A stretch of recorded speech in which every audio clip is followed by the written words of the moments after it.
Musical Madness was originally going to have its own educational spin-off, Musical Instrument of the Week, which would tell you about common instruments used in our music, plus some interesting and uncommon ones.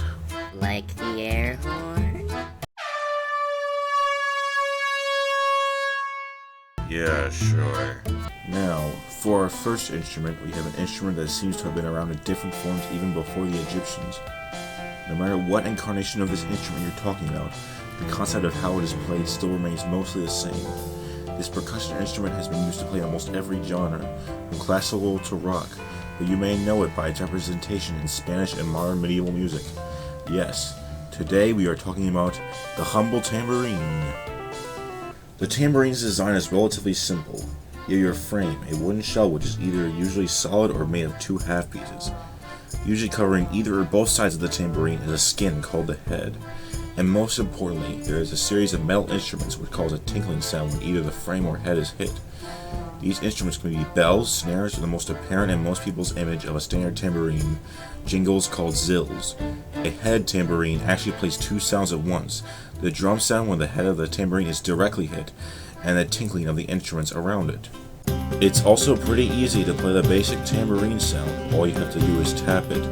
And you can play with multiple parts of the body. You can tap it with any of your fingers or with your whole hand, your knees, to your hips, with a drumstick or your head. Though I don't really recommend it with the head thing, that would probably hurt. Technically, you don't even have to tap it. You can just shake it, though it comes out more like jingle bells. Yes, there are more complex tambourine things you can do, like thumb rolls, and there are different effects depending on how you tap. The tambourine is sort of like a yo-yo.